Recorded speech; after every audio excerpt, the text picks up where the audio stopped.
looking at this thing. This object is ds square gik dxi dx. Clear? So this is having space dependence or the space-time dependence or the coordinate dependence simply. This G metric tensor, and we have figured out one situation where although this gikx, this metric tensor depends on the coordinates, but that is simply as the coordinate effector. You can make a coordinate transformation to make it, coordinate independent, like this thing. This kind of example we have studied. Let's say if you are having ds square is equal to some d alpha square plus alpha square d beta square, clear? Where alpha goes with like this thing. These are the bounds, and beta is okay. So that means it is in the spherical polar coordinates. You can make a coordinate transformation. Let's say x is equal to alpha cosine of beta, y is equal to alpha sine of beta. You can make this kind of transformation to convert this dx square. So you can make this as what? Dx square plus d1. Okay. So what is the metric here? So the metric here, gik, that is simply equal to 1 0 0 alpha square. And what is the metric here? So gik, so that is simply 1 0 0 1. So that means you have made it coordinate independent, is it? So it means this kind of space-time does not, or this kind of space does not have a genuine curvature. Okay? So much, okay, so one point I missed out yesterday. There are two types of curvatures you can study for an underlying geometry. One is known as the extrinsic curvature of a surface. Another is known as the intrinsic curvature of the surface. Clear? Two types of extrinsic and intrinsic. Okay, so this gik defines the intrinsic curvature. Let me tell you what extrinsic curvature means. Suppose if you embed a given surface into a larger space, think of let's say you are having a surface of the sphere. That's a two-dimensional object, clear? And you embed it into a three-dimensional space or in the higher dimensional space. The curvature that will arise for that kind of surface, you call that as an extrinsic curvature. Okay, but if you look at the intrinsic curvature, it is something. It is defined for an observer on that surface itself, without any embedding. So look here. How you look at the surface of the sphere? It's actually a surface that covers the entire sphere. Take example of a football. So it's a three-dimensional object, but the surface is what? Surface is a two-dimensional. You are having a three-dimensional object, a three-dimensional space, and that surface is embedded where? Where that surface embedded? In a three-dimensional space. If you look at the curvature for that surface from the three-dimensional point of view, then you call it as what? An extrinsic curvature. But if you look at only the surface, forget about whether it is embedded or not. You think of a particle that's moving on the surface of the sphere. Clear? The particle that the particle which is moving on the surface of the sphere, if it measures a certain sort of curvature, okay, so that curvature we call as a intrinsic curvature. That means the inhabitant of a given surface, whatever he measures for that surface, gives you the intrinsic curvature. The G gives you the intrinsic curvature. Clear? Samajh aaya? Clear? Okay? Yes. So it is okay. So this kind of curvature is defined for a particle which is moving on that given surface without taking the embedding of a surface into the higher dimensional space. So you can think, let's say we observe here three-dimensional space, clear? But we are embedded into actually a higher dimensional space. Got it? So okay. So now what we have done here. So you started with certain kind of metric. Okay, so this does not have actually, or the surface or any kind of space that is described by this kind of line element or this kind of metric, it does not have any kind of extrinsic curvature. Sorry, intrinsic curvature. Why? Because this I can make a coordinate transformation to make this gik independent of the coordinates. Samajh aaya? So it means this metric is actually a flat metric. It defines your flat space. It is, if you think this is actually a plane, a two-dimensional plane, that's always what? Think of a two-dimensional plane, that's a plane thing, is it? Clear? Now let's take the surface of the sphere itself, the another case. If I take the line element on the surface of the sphere, like this. Okay, so let me write it in terms of theta and phi. Okay, let's take radius of the sphere to be equal to 1 unit radius. So this is the line element on the surface of the sphere, or this describes the surface of the sphere. Clear? So, now the question is, does there exist a transformation which can make it? Okay, what is the metric here? First, let's try. So it is 1, 0, 0 sine square theta. So that means it depends on the coordinate theta. Clear? So now there does not exist any kind of transformation, okay, that we can make on this surface to reduce this GIK coordinate independent form. So if we are not able to figure out any kind of coordinate transformation to make this coordinate independent, what does that mean? So that means this surface is having an intrinsic curvature. Okay, so that means it's a genuine curved surface. Okay, it is not a coordinate effect. Clear? Okay, so have you got it? Huh? Good. Now let's look at this kind of situation. Or can we make a transformation? Okay, so now we can ask a question. Suppose I will give you a, let's say, flat space-time. So this kind of observation works well in space-time as well. I have considered only the space, this works in the space-time as well. Now let's say if I give a metric for a flat space-time, that is the Minkowski space metric, because we have to work with the space-time coordinates. Now can I make a coordinate transformation to make the metric into a genuinely coordinate dependent form? Okay? Is it possible to have a coordinate transformation such that a given metric which is independent of space-time coordinate to make it space-time coordinate dependent in such a way that it describes the genuine curvature instead of the coordinate effect? Let's look at this kind of question. Okay? So what I mean by, okay, so let me write, so maybe you can understand it. Okay, so let me write this thing. So you are having in Minkowski space, okay? So ds square, I can write this eta ab, dxa, dxb. What is this eta ab? It is a diagonal object with -1 + 1 + 1 + 1 + 1. Clear? So this is our Minkowski space-time. Now let's make a coordinate transformation. Okay? So much, Shaman? Okay. Let's make a coordinate transformation. So first tell me. So the metric is here what? Independent of coordinates. So that it's a flat space-time. Clear? Now okay. So if I look for the accelerated frame of reference, I make a transformation from inertial to the accelerated coordinates. Clear? Then this metric turned out to be dependent on the coordinates. Clear? So but that, if you see, that's actually a coordinate effect. You can again make a coordinate transform such that you can go back where? To this coordinate independent form. Let's check it. So let's consider a coordinate transformation. So maybe then, okay, from, let's say, some xa to some xa prime. Clear? So A means 0, 1, 2, 3. So you have a transformation from unprimed to the primed coordinate system. Now let's check this very metric. Clear?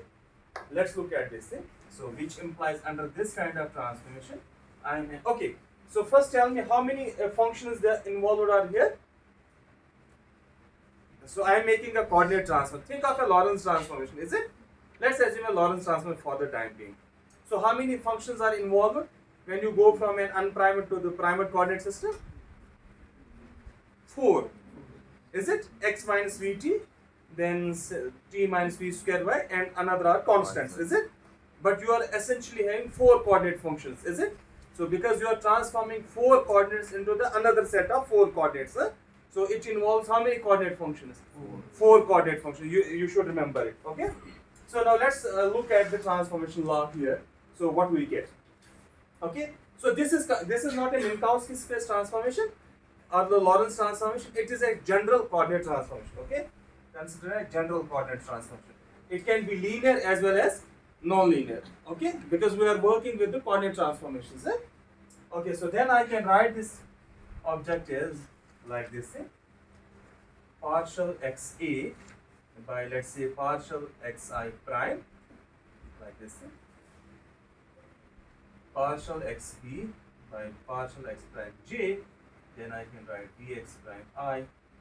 So that means this is a metric where, okay, because there under coordinate transform, what will happen to this dx?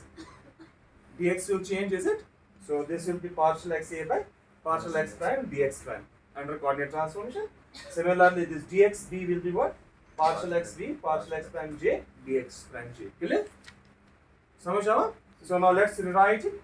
So this object I can write as, so you can write, now since this is completely a nonlinear transformation, okay, is it a nonlinear transformation? Samajh? So that means these objects will depend generally on coordinates.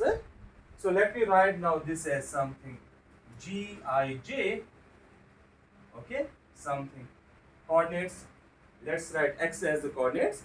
Okay, you can put x prime, okay, because it is in the prime coordinate system. Okay. And dx prime. Samajh? Now what we have got? By the coordinate transformation, I have got a metric tensor which depends on the coordinates. Okay? Samajh? Now let's look by this general coordinate transformation. Does it really represent a genuine curvature of the space-time or not? Okay? So let's ask this question. Okay, for a genuine curvature, so we are having this object ds square, it is gij, let's say x dxi dxj. In general, 4 space-time dimensions. How many functions are involved here? So it is 10 functions. So this gi, because yesterday we have seen it's a symmetric tensor, so the number linearly independent terms in this are how many? 10. Now by this coordinate transform, how many functions are involved? 4 functions, is it? So that means how many functions this contains? Only 4 functions, is it? So that means this gij does not match this gij. Clear? So in other words, I cannot make a coordinate transformation such that I can put it into the genuine coordinate dependent form. Or you can, or in other words, we can put it this way: we cannot make any kind of general coordinate transformation such that we can bring a frame of reference to the inertial frame. So or in other, okay, you can, let me put it this way: you cannot make any, okay, so this is a complete general metric, is it? So what we have done, it means we cannot make any kind of coordinate transformation. If you are having a genuine curvature in the space-time, we cannot make any kind of coordinate transformation such that to bring this gij into this form, this eta ap. Because we have started in the reverse way. We started with this eta ap, trying to figure out whether we can put this in which form? That gij, that metric tensor. Clear? If what it means, so this is a very important result. So if you make any kind of arbitrary transformation on a genuinely curved surface or curved space-time, you cannot bring it into a what? A coordinate independent form. Or in other words, you cannot make a non-inertial frame as an inertial frame globally. So you cannot put an inertial frame to the non-inertial frame, or you cannot make a non-inertial frame where? To the inertial frame by any general kind of coordinate transformation. Or you can, okay?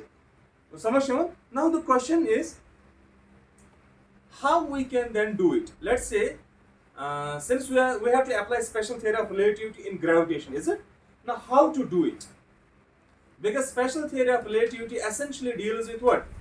Inertial frames of reference, is it? Now the question is how to figure out an inertial frame of reference such that the special theory of relativity applies. You got my point? Because, okay, so in theory of gravity, what we are doing? You are doing the special theory of relativity at every infinitesimal step. So now, if you need to apply that, you need to figure out an inertial coordinate system. How to do that? How to figure out that kind of coordinate system? Okay, by this kind of rule, we are not able to figure out. Now, how to do it? There is a trick involved. Okay, I will not go into the detailed trick. I will tell you just the results. Okay.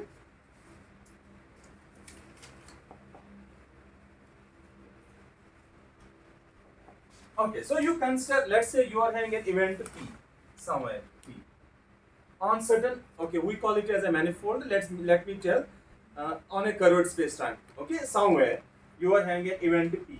Okay, in the neighborhood of this event P, I can make a coordinate transformation. Okay, in such a way that I can reduce a given coordinate system locally into an inertial frame of reference. Okay. So I'll show how to do it. Okay, so there is a way. Suppose for this kind, let's say you are having some space time. So this is your space time. Let's say, so you take some event P here. Okay, clear? So in the neighborhood, okay, so I can define a matrix for at this very point. So let me write Gij at this very point. Clear?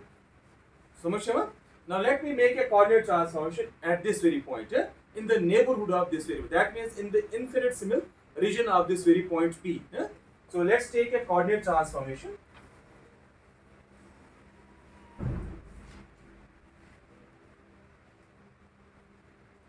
In the neighborhood of, in the infinitesimal neighborhood of point P. Clear? Samajh? So when I am making in the infinitesimal neighborhood, I want to bring in that very region the G into what?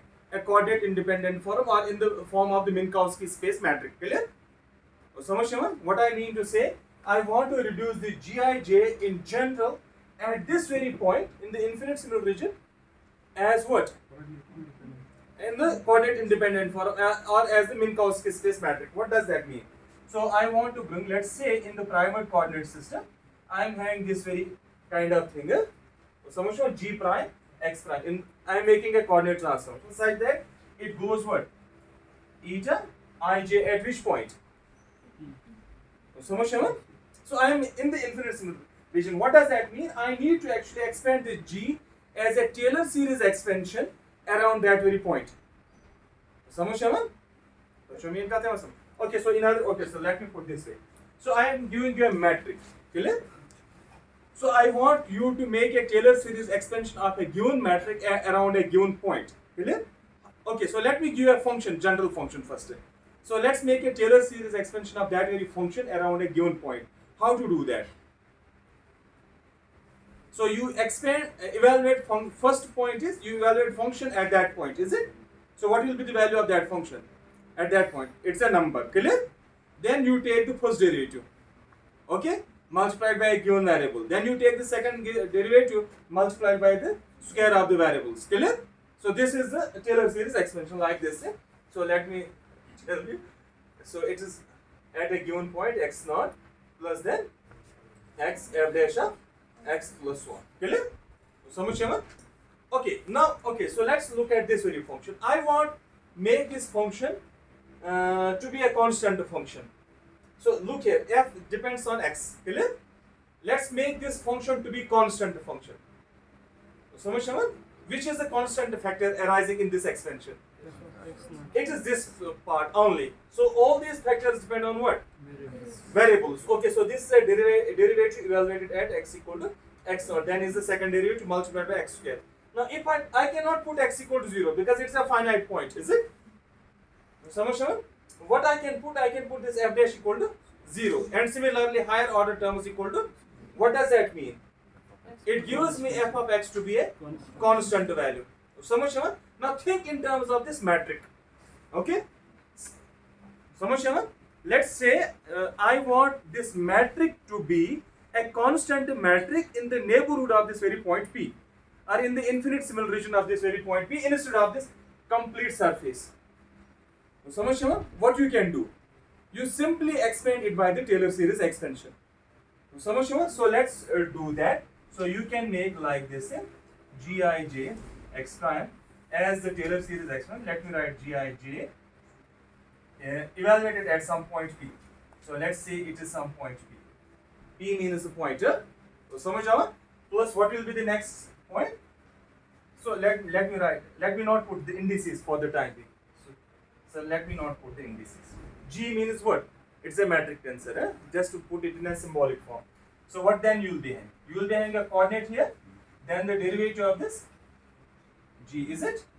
So you will be having the derivative of G evaluated at point P. Then you will be having like this thing, x square by 2 factorial partial to G by partial x2 evaluated at point P, and so on. So this is a symbolic way. So I have not put the indices, then you have to put like let's say xa, xb, then partial xa, xb, so on. So and so on. Now at this very point P, I want to make, okay, I want to bring this G as a constant metric. What I need to do then? So since this is a metric evaluated at a point P, so this object I want to make constant, is it? By a coordinate transform. So that means I can write this like eta. Eta is our what? Minkowski space metric. So and put all these derivatives to be equal to 0. The question is that, is it consistent? Can I put all the derivatives to be equal to 0? Is it possible to put all the derivatives equal to 0? Because look here, you are having only one function involved, but in this very case you are having 10 functions are involved. That means 10 equations.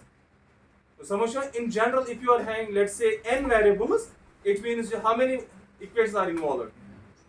Let's say n equations for the time being, and I need to figure out whether it is consistent or not. So it appears that, so you can put only this very object to be equal to 0. And assume this is a small quantity. That means up to the first order correction, you can make this G in the neighborhood of that very point P as a constant matrix by putting the first derivative of G to be equal to 0. And ignoring the higher order terms. We cannot, all these derivatives, because there will be actually large number of derivatives, they cannot be made equal to 0. Let's say you are having a 4 by 4 matrix, is it? So essentially you are having 10 element linearly independent terms. So you have to apply this derivative on all these 10 terms, is it? So the question is that, can you make those terms to be equal to 0 at the point P or not? It is not possible. You cannot put second and higher order derivatives to be equal to 0. All the higher derivatives cannot be put equal to, only the first order term can be put equal to 0. So that means in the first, okay, so have you got the idea? So I can make a coordinate transformation in a arbitrary coordinate transformation in such a way that I can bring this G into the Minkowski space metric form such that the first derivatives vanish. So like this thing. Okay, so let me write it. So I will give an example on this thing. So no issues. So at a given point P, so I can make like this thing. This G prime, let's say Ij something, okay, evaluated at this point P. So it means at the point P, so I can bring like this thing, it into the form of eta Ij, okay, such that partial Gi like this, partial x prime k evaluated at point P, that's equal to 0, because this is in the primate coordinate. So in the primate coordinate, I want it to be what? As a diagonal form, or as in the Minkowski space matrix. So now what I have constructed, at least locally. So this is a Minkowski space matrix. What is the Minkowski space matrix giving you? The inertial coordinate in the special theory of relativity, is it? So that means you have brought a general coordinate system locally at a given point to an inertial frame of reference. So we call these frames of reference to be local inertial frame of reference. Now you can apply special theory of relativity. Now when you are having inertial frame of reference, how you discuss the principle of equivalence? as a freely falling object, is it? Or you are having a free fall kind of thing, clear? So that means in the every infinitesimal region of a given surface, you can assume a box that is under a free fall, okay? So in this way you can extend your concepts, okay, you can apply, I mean, special theory of relativity over the entire surface by adding the infinitesimal amounts, which will give us to the actually the theory of theory of gravitation. So it is this way actually we are applying the principle of equivalence to the entire curved space-time. You think of a small region. In that small region where your metric turns out to be flat, okay, that flat space-time, okay, and you apply your equivalence principle, and extend it to the in every infinitesimal regions. In this way, you are applying the what equivalence principle on the entire curved space-time. You got my point? Okay. So let's take an example of this very object. So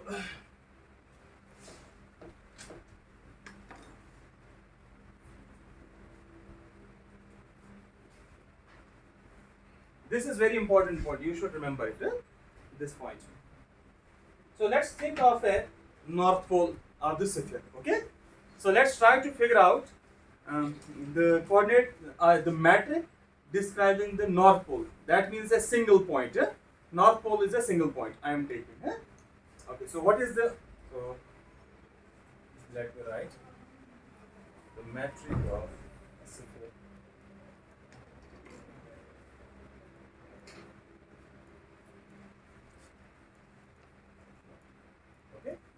So what is the line element of the surface of the sphere? So this is the surface of the sphere.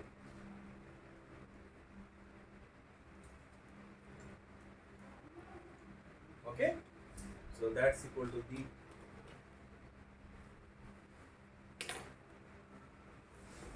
Okay. So I'm taking this as the unit sphere. That's why R is. Otherwise, it would have been here what? R square, and then it would have been here R square. So what is the north pole? Can you tell me? You know the spherical polar coordinate system. So z-axis is, let's say, it passes through the north pole. Okay, so the angle theta is the vector that makes with what? The z-axis. When I take theta equal to 0 degree, that gives me the north pole. Okay, so our north pole is what? So theta defined.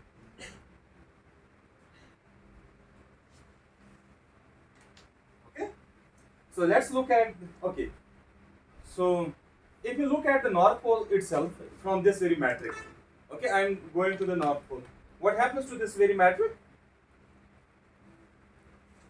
So the north pole is indeterminate here, yes? Because when you put theta equal to 0, this is equal to 0, this is equal to 0, d square equal to 0. So that means you don't have a metric for the north pole.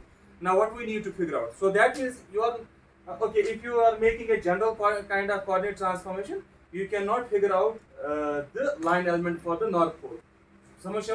What we have to do? We have to do the same kind of analysis. We will look at the infinitesimal region of the north pole. In that very region, I will bring it in the into what? Coordinate independent form.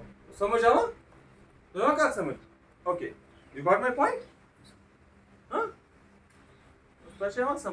Okay, so this one point. Yesterday I was talking about that football as well. So think of the football. So what are the flat regions of the football? So those small patches, is it? So you can think those as infinitesimal. I mean the neighborhood of a given point, of a given event. Okay, within that region you make that flat. So in that way, if you see, you are actually constructing the entire sphere by adding those patches, is it? And what results? A curved surface. So it is because of the second order derivatives does not vanish. All the second order and the higher order derivatives does not vanish. So that gives rise to that finite curvature. So there is a more to it. Okay, but at this stage you can think those derivatives does not vanish and it provides you the curvature. Only the first order derivatives of the this g vanish. Okay. So let's look at the I mean the metric at the north pole. Okay, so if from this very thing it does not look like flat. So let's try to figure out a flat region at the north pole. Okay, how to do that? Let's make a coordinate transformation, because when you bring a metric to a constant form, you have to do what? A coordinate transformation. So let's do the coordinate transformation. So let me write coordinate like this: theta cosine of phi, and y is equal to theta sine phi. Okay, so let's make this kind of, this is a completely arbitrary transformation. So I have to make an arbitrary transformation. So let's take this kind of transformation at hand. So what is our theta? So theta square is x square plus y square. What's our tan of phi? That means phi I can figure out from here. So it's y by x. So what I need to calculate? So let's calculate first the metric, is it? Okay, first let's calculate a metric in this very coordinate system, then expand that in the Taylor series expansion. समझ आओ? Okay. So first let me write what is the metric here? G is equal to 1, 0, 0 sine square. So this you should be knowing. Okay, so let's put that in terms of x and y. So this gives me what? D theta. Okay, theta d theta, that's equal to x dx plus y dy. Okay, just differentiate it, 2 gets cancelled throughout. Okay, so in other words, what is your d theta? So it's x dy plus y dy, sorry, x dx, and theta is equal to x square plus y square, and you are having root. Clear? So this is your d theta. Just differentiate this thing, it will be twice theta d theta, twice x dx, 2 gets cancelled. Now what about this thing? So you can now differentiate this object. So you are having secant square phi d phi, is it? So that's equal to minus y dx minus x dy divided by x square. Can I write it? Sorry, so this is okay. Okay, so is this the differentiation? You sure? Okay, so what is your d phi now? D phi, what is secant square? 1 plus tan square phi. What is your tan phi? Y by x, so it will be 1 by, so this actually is 1 plus y square by x square. So when you divide it, x square will cancel out. So it's something y dx minus x dy divided by x square plus y square. So you have got it, huh?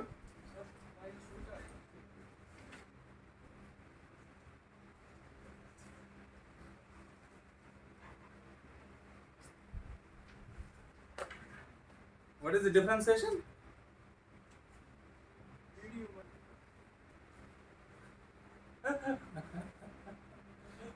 Okay, so what is our north? Okay, so now let's look at the north pole first in this very transform. North pole is theta equal to 0, is it? Look at that, this very thing. Okay, so our region is theta equal to 0. What it means? It means x is equal to 0, y is equal to 0 in new coordinate system. So that means I have to evaluate my metric where? In the neighborhood of x equal to 0 and y equal to 0. That means in the infinitesimal region of this x equal to 0 and y equal to 0. So that means the variables which are involved here, you can treat them as a small variables. So समझ आओ?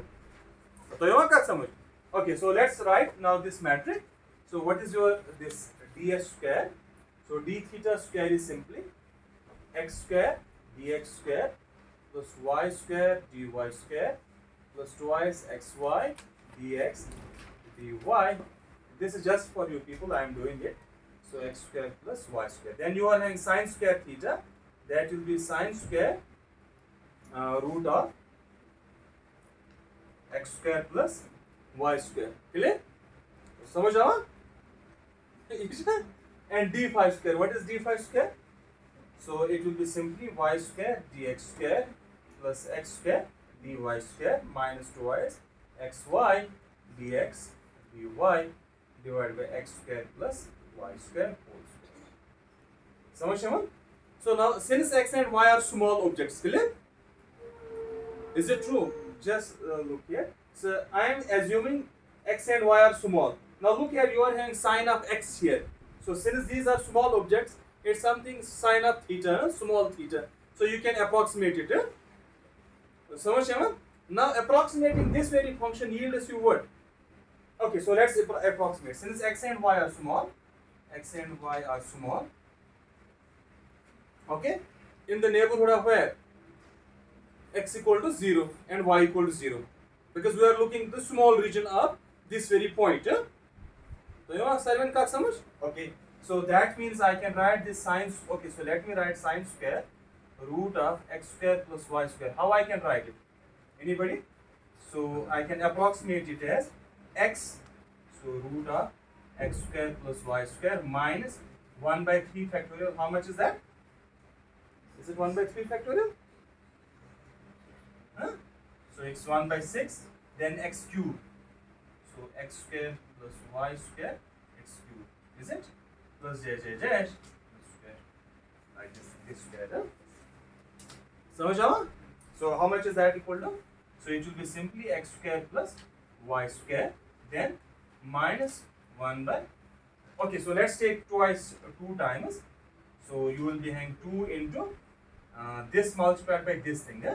So it is 1 by 6. So this object, so it will be simply x square plus y square whole square plus other terms. So the other term will be actually x cube term, x square plus y square raised for 3. Because those are small, I will retain myself to these two terms. समझ आवा? तो यहाँ का समझ. Now let's use this thing here. So let's use it. So now look here. So you are having x square plus y square. Okay? Now carefully look. So you are having x square plus y square. Okay? So is there a square? Yes. So you are having x square plus y square here, and 1 x square will cancel out. Is it? Okay, so let me write it. So let me put it. So you are having x square dx square plus y square dy square plus twice xy. So it is like this thing. So what you are having the next term plus sine square. So it will be what? X square plus y square. Okay, this one term. Okay, then you are having minus 1 by 3 x square plus y square raised for what? Square. Clear? So let's keep only these two terms. Then you are having this y square dx square plus x square dy square minus twice xy dx dy divided by x square plus y square whole square. Okay? समझ आवा? Now look here, you are having x square, this will cancel out. Now here you are having 2xy and 2xy, clear? So समझ आवा? This will cancel out. So let me evaluate this way. So this term is equal to, now tell me, so it will be simply y square dx square plus x square dy square minus twice xy dx dy divided by x square plus y square. Then you are having minus 1 by 3. This will cancel out. So you are having simply y square dx square plus x square dy square minus twice xy dx.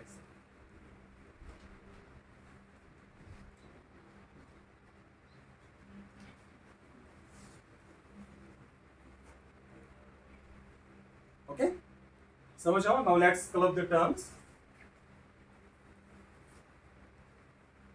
Okay, so now look here. So this term cancels with this very term. Clear? Is it clear? So now what you are having? So let me write this matrix. So let's write dx square terms. So what is the multiplying factor with the dx square? Tell me. So it's x square plus y square. Okay? Then you are having the dx square here as well. Sorry, x square. Yes, the denominator is both same. X square plus y square, x square plus y square. So it's x square plus y square. Then you are having minus 1 by 3 y square dx square. Okay, so now let's take the y term. It contains y square plus x square divided by x square plus y square. Then minus 1 by 3 x square dy square. So now let me write the other terms. Since this is a twice term, this is 2 times xy. So what I can put it? I can put it as, okay, so let's write it. So you can write it separately like this thing. So what you are having? Minus and minus is plus. So you can put it like this thing. X y by 3 dx dy plus y, okay, xy by 3 dy dx. It is the same thing. Clear? Is it? So now what is the metric? So it is in the linear approximation around the point. And there will be higher order terms which we have ignored. Is it? Because the sign factor we have truncated up to 2 terms. All the terms we have what? Ignored. Samajh? So what is actually this thing? Plus higher order terms you can write here. Plus higher order term. Okay, so let's write it in the matrix form. So it is something. So what is G here? So this is 1. So it is 1 minus 1 by 3 y square. Okay, dx square plus 1 minus 1 by 3 x square dy square plus xy by 3 dx dy plus xy by 3 dy dx. So now tell me what is the metric here?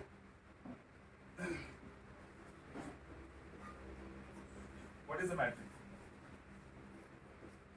So metric here is Gij at a given point x. How much is that? 1 is so 1 minus 1 by 3 y square. Then you are having xy by 3. Then you are having xy by 3. 1 minus 1 by 3 x square. Okay?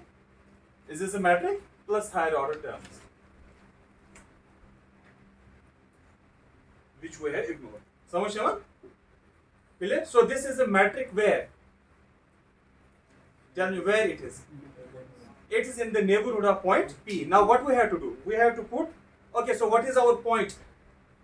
So our point is what? P of 0, 0. Samajh? X equal to 0, y is equal to. Now let's look at I have to look at the first derivative of this very object. Samajh? Okay, so can I write it in this fashion? 1, 0, 0, 1 plus minus 1 by 3. If you see xy by 3, okay, xy by 3 minus 1 by 3 x square. So this is a constant term, is it? Plus higher order term, is it? Now let's look at the first derivative of this very metric. So what is the first derivative?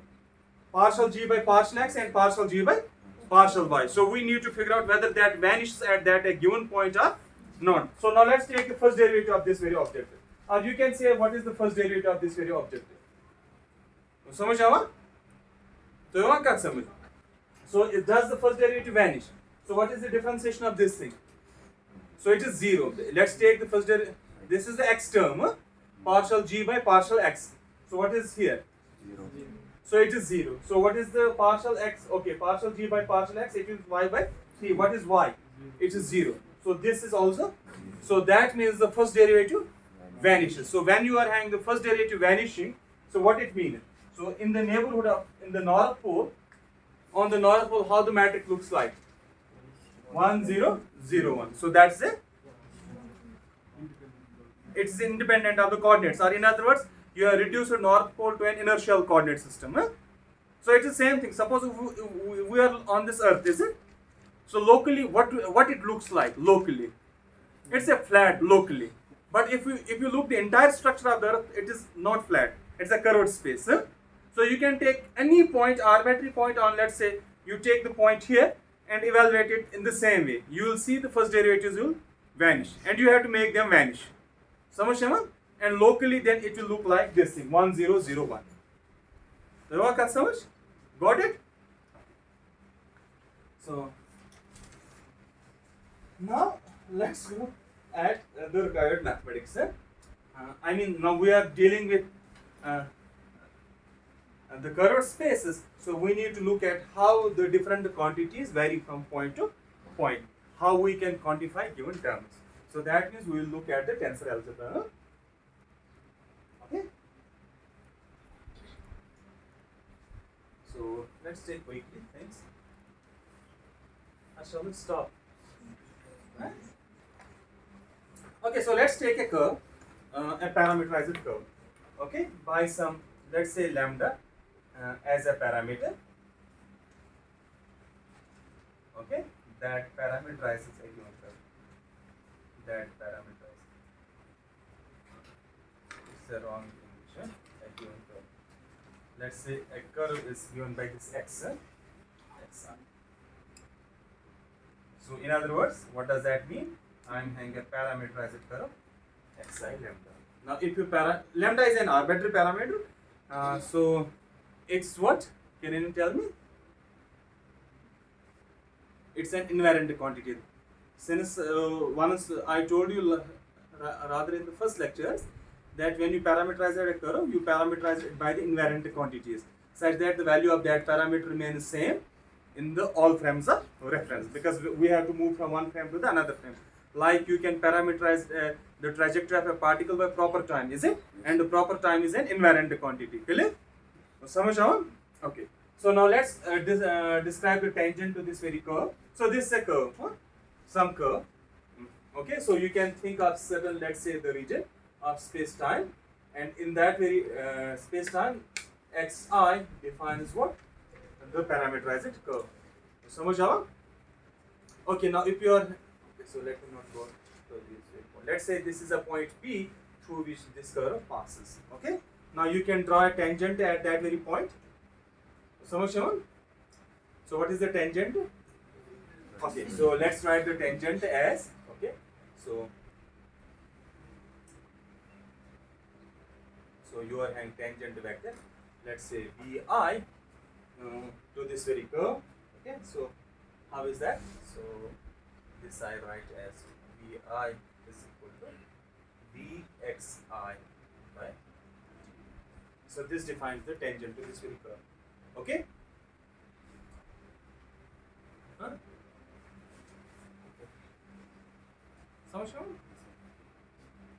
So now let's make a coordinate transformation. Let's do a coordinate transformation from, okay, so an arbitrary coordinate transformation. Let's take arbitrary coordinate transformation. Okay, so from, let's say, xi to some xi. Samajh aawa? Okay, so how this v will change? Now therefore in the primed coordinate system I can write, okay, so I can write now this tangent vector in the primed coordinate system as Vi. Samajh aawa? So how is that equal to? So that is simply dx prime I in the primed coordinate system by d lambda. Is it true? Because lambda is an invariant quantity. Okay, so can I write it this way? So I can write it as partial x prime I by some partial xa by dx let's say a by. Can I write it? Where there is a sum over a, because these are many coordinates, so sum over a is implied. Whenever I take the repeated indices, that means sum is over, sum is repeated over the repeated index. Clear? Can I write it? Just the chain rule. Okay, so this simply gives you the transformation from the this x to the x prime. So much sure this is a matrix, transformation matrix. Okay, so this I can write like this, partial x prime I by partial xa. So this I can write Va. So much sure. So that means a tangent vector at a given point P in this curved space, okay, that's parameterized by lambda, okay, so that transforms like this very object. So this is a transformation rule for what? A tangent vector at a given point P. So now if let's say if you parameterize this curve by the proper time, so that means it is a trajectory defined by the particle. So a trajectory that is traversed by a particle on a given surface is parameterized by the proper time. So then this tangent vector will simply describe the velocity of the particle at that point. So in other words, it will be a velocity vector. Clear? But we will simply take it as a tangent vector. So Now we will define, okay, the 4 vectors. Since our components are only the 4, so they can be n components. Okay, based on this kind of definition. Now, since this is a very general kind of coordinate transformation, this x and x prime, they can be linearly connected, they can be non-linearly connected. So there can be a linear transformation as well as the non-linear transformation. That's why it's very general kind of transformation.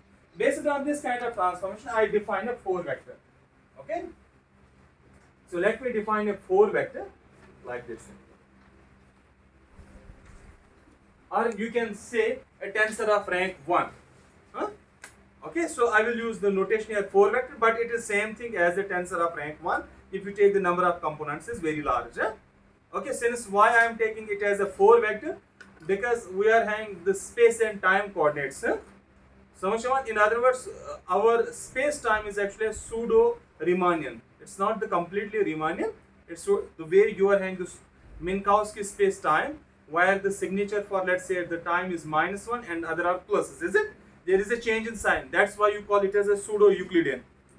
Okay, it's not completely Euclidean. Euclidean means there should be the same sign when you square the terms and add them.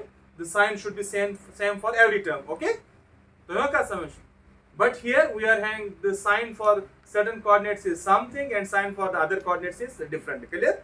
For the time coordinate we are choosing as -1. For special coordinates we are choosing +1. In the metric, is it? That's why we call it as a pseudo Riemannian, because we are dealing with the curved space geometry. It is usually defined by the Riemannian geometry. We call it as a pseudo Riemannian. In a sense, our metric does not have all the entries of the same sign. Time contains, let's say, negative sign, another are positive sign. Samajh aaga? That's why pseudo Riemann. The way Minkowski space is the pseudo Euclidean. Okay. Okay. So that's why we will use the term as a 4 vectors. In other words, you can use a tensor of rank 1. There is no problem. Okay. So let's say the 4 vector. Okay. So let me write a 4 vector QA at point x. Okay. So at a given point x, or the 4 vector defined in the coordinate system x. Okay, so if it transforms in the same way like this thing, okay, in the primary coordinate system, if its value is the same thing, let's say partial x prime a, let's say partial x b and of x. So this argument is something what? So this is a vector defined in the unprimed coordinate system. This means this is a vector defined in the new coordinate system. If you are having the same transformation rule as this tangent vector, then I call this quantity QA as what? 4 vector. Now this reduces to the Lorentz 4 vector if this object is equal to your Lorentz transformation matrix. So you are having, okay, so if your this LAB is same as partial x prime a, that means the Lorentz transformation matrix, Lorentz transformation matrix, we are having what? The Q prime a is equal to LAB. So that is the Lorentz 4 vector. So in that case, so you will be having this LAB, it is having the linear entries. So this is a special case. Lorentz transformation are here special cases. Okay. This will reduce to this kind. Is this a matrix? First tell me. So how many coordinates are involved? 4 coordinates. Is it? So how many A and B? A goes from 0 to 3. B goes from. So what are the elements there? Partial x 0. Okay. Partial x prime 0 by partial x 0. Then partial x prime 0 by partial x 1. So the first entry. Then the second entry. Then the third and fourth entries. Clear? So this is a 4 by 4 matrix. Samajh aaga? Clear? Okay. So similarly we can define now. Okay. So let's define this infinitesimal. Now we will take this Q. Okay. So let's write this infinitesimal objective. So it transforms in the same way. Partial x prime I. Let's say partial xg dxg. So it is having the same rule. Is this the same transformation rule? So that means this QA and dxi, they are the 4 vectors under a general coordinate transformation. Clear? But if I write this QI, say sorry, not q. Let's say xi. I mean to say. So although it is having one index, mere indexing a given objective does not qualify it to be a 4 vector or a tensor. समझ आओ? So this xi is not, it's nothing. Okay, it does not have any kind of meaning. It does not have well-defined transformation rule. Only the 4 vectors what we are having at hand. You can think velocity vector as a 4 vector, and this infinitesimal distance to be what?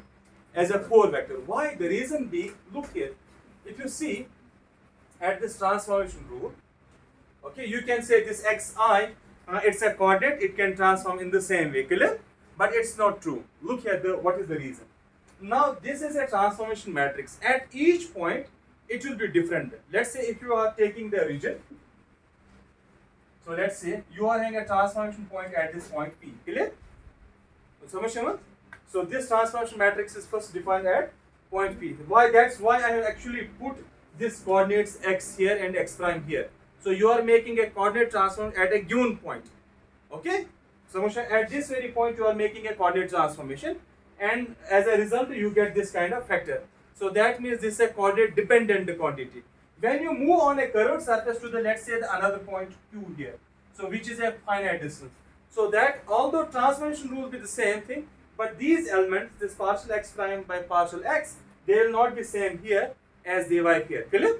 So that means on each point on this curved space time, they will be different. Because this xi, if this xi is a finite distance, so that means the transformation rule here will not be same as what? Transformation rule here. So in that sense, it will not qualify as a vector. So now look here, it's an infinitesimal quantity. An infinitesimal quantity you always define at a given point, in the neighborhood of a given point. Teacher?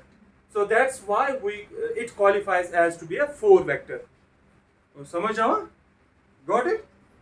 Okay, but in case of, let's say, in case of Minkowski space-time, or in the special theory of relativity, what is the geometry of the space-time? That's flat space-time. Clear?